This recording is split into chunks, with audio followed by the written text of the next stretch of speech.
You work a 9 to 5. You can't afford my lifestyle anymore. Jake's voice cut through the restaurant chatter like a knife.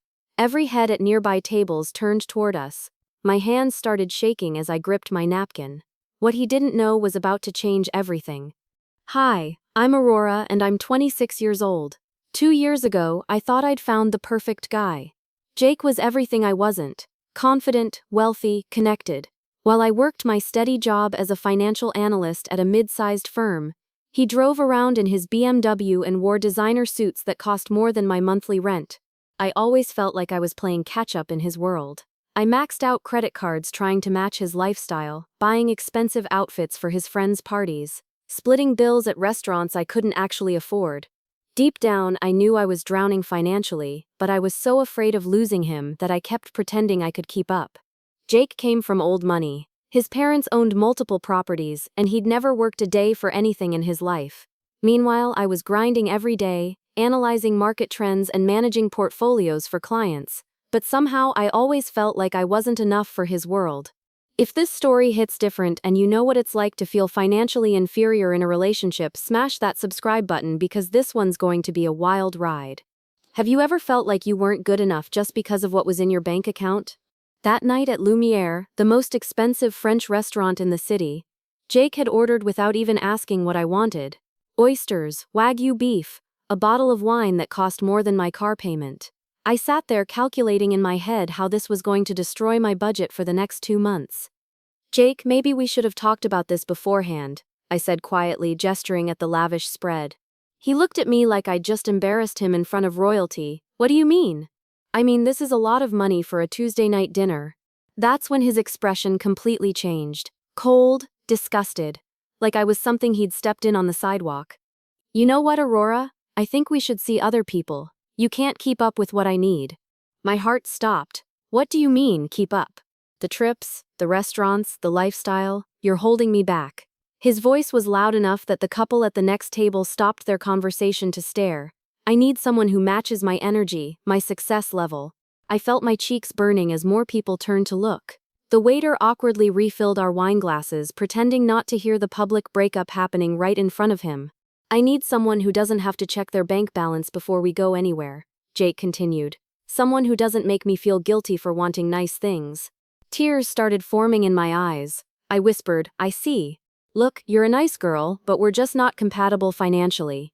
I can't keep dating someone who works a basic 9 to 5 job and acts like spending money is a crime. The humiliation was unbearable. Elderly couples were whispering behind their hands. A group of businessmen at the bar had completely stopped their conversation to watch our drama unfold. Jake pulled out his wallet and threw $300 bills on the table. This should cover your half of dinner, and maybe get an Uber home instead of taking the bus. He stood up, straightened his designer jacket, and walked out without looking back. I sat there alone, surrounded by strangers who'd just witnessed my complete destruction, with the sound of whispered gossip filling the air around me. The next morning, I woke up hoping maybe it was all just a nightmare. But then I checked Instagram and saw Jake's story. There he was at some exclusive rooftop event with a stunning blonde in a designer dress, champagne glasses in hand. The location tag showed the charity gala I'd mentioned wanting to attend just last week. He'd clearly moved on in less than 24 hours. But that was just the beginning. Within days, our mutual friends started choosing sides. My phone buzzed with messages from people I thought cared about me. Sarah from our college group chat wrote, I mean, Jake's not wrong. You two were pretty mismatched financially. Another friend, Tom, sent, maybe this is for the best, Aurora. You seemed stressed trying to keep up with him. I felt completely abandoned. These people had watched me struggle for 2 years, maxing out credit cards just to fit into Jake's world, and now they were acting like he was the victim. But the worst betrayal came a week later. My boss, Mr. Chen, called me into his office with a serious expression. Aurora, we've received some concerning information about unauthorized trading activities. Someone contacted us claiming you've been using company resources for personal financial gain. My blood went cold. What? That's completely false. Who would say that? I can't reveal the source, but they provided detailed information about supposed trades you've been making during work hours using our systems. I knew exactly who had made that call. Jake was the only person who knew enough about my job to make up something that sounded credible. He was trying to destroy my career out of pure spite. Mr. Chen, I swear on my life I have never used company resources for personal trading. You can check every single log on my computer. We will be conducting a full investigation. Until then, you're suspended pending review. I walked out of that office in complete shock. Jake wasn't just content with humiliating me publicly and stealing our friends, he was actively trying to destroy my livelihood. That night, I sat in my small apartment staring at my laptop screen. My savings account was nearly empty from trying to keep up with Jake's lifestyle. My credit cards were maxed out, and now my job was in jeopardy because of his lies. But something inside me snapped. I wasn't going to let him win. I started documenting everything. Screenshots of his social media posts, text messages from friends taking his side, notes about the false accusations. I printed emails showing my perfect work record and gathered evidence of every transaction I'd ever made on company systems. When friends told me to just move on and let it go, I refused. I'm not going to let him destroy me, I told my roommate. He picked the wrong person to mess with. Jake had no idea what Jake didn't know was that my boring 9-to-5 had taught me something incredibly valuable. While he was inheriting his wealth and spending his trust fund, I was actually learning how money really worked.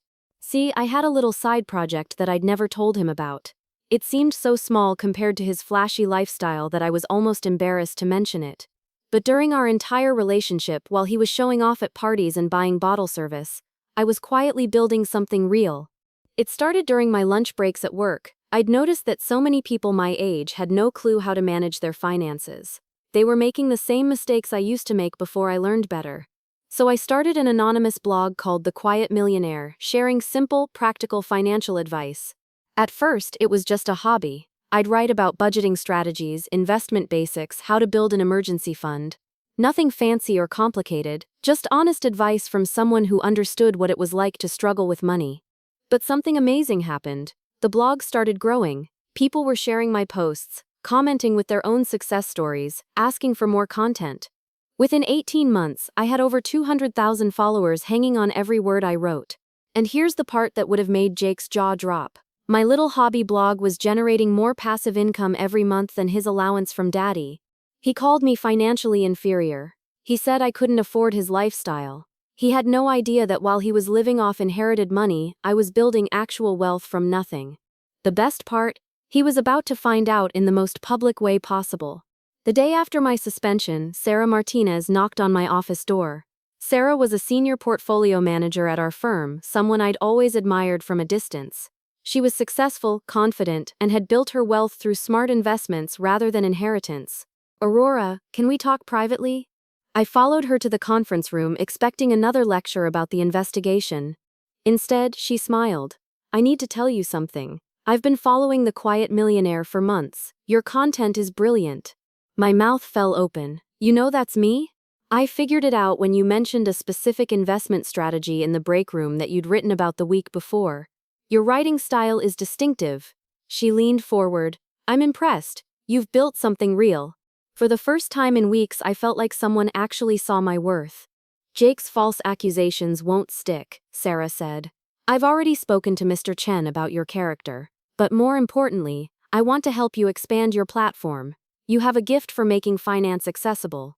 While Sarah was offering to mentor my blog growth, Jake was getting more arrogant by the day. His Instagram stories became a constant stream of expensive dinners, luxury shopping sprees, and photos with his new girlfriend at events I couldn't afford. He started spreading rumors around our social circle too. I heard through friends that he was calling me desperate and financially unstable. He told people I was obsessed with him and couldn't handle dating someone successful. But the breaking point came when he posted a story at our favorite coffee shop with his new girlfriend, captioned, "Finally dating someone who doesn't need to count pennies for a latte." That night, Sarah called me. "I saw his post. He's trying to destroy your reputation completely." "I know, it's getting worse." "Aurora, it's time to fight back. You have something he'll never have, real success that you built yourself. Stop hiding it." She was right. I was done being the victim of his financial bullying. This is where everything changed, and Jake got exactly what he deserved. Are you ready to see his face when the truth came out? 3 weeks later, Jake posted about attending the annual Young Professionals Network Gala. It was the same event where he'd be showing off his new girlfriend to all the influential people in our city's business community. Perfect. What he didn't know was that I'd been invited as the evening's keynote speaker. I walked into that ballroom wearing a sleek black dress I'd bought with my blog income, feeling more confident than I had in months. The room was filled with CEOs, investors, and entrepreneurs, Jake's dream crowd. I spotted him immediately. He was standing near the bar with his new girlfriend, gesturing dramatically while telling some story. When he saw me, his face twisted with confusion and annoyance. "What are you doing here?" he said as I walked past. "This isn't really your crowd, Aurora." I smiled calmly. "Actually, I was invited. I'm tonight's keynote speaker." His face went completely white. 20 minutes later, I stood on that stage as the host introduced me. "Ladies and gentlemen, please welcome the founder of The Quiet Millionaire, the financial blog that's revolutionized how young professionals think about wealth building." The applause was thunderous. In the audience, I could see Jake's mouth hanging open in shock as hundreds of people who followed my blog started recognizing me. "Success isn't about what you inherit," I began, looking directly at Jake. "It's about what you build with your own hands, your own mind, your own determination." I told my story, how I'd started with nothing, built a platform that helped thousands of people and generated real wealth through knowledge and hard work. The audience was captivated. Then I dropped the hammer. "Recently, someone tried to sabotage my career with false accusations because they felt threatened by my success. But here's what I learned: people who inherit their status will always fear those who earn it." Jake tried to slip toward the exit, but it was too late. His new girlfriend had overheard his friends whispering about his pattern of discarding women when they became inconvenient. As I finished my speech, Jake approached the stage desperately. "Aurora, can we talk privately?" I looked down at him from the podium, microphone still in hand, and said loudly enough for everyone to hear, "I don't think your lifestyle can afford my time anymore." The entire ballroom erupted in applause and laughter.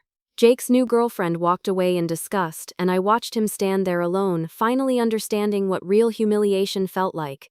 The boy who'd called me financially inferior had just been publicly outclassed by the woman he'd thrown away.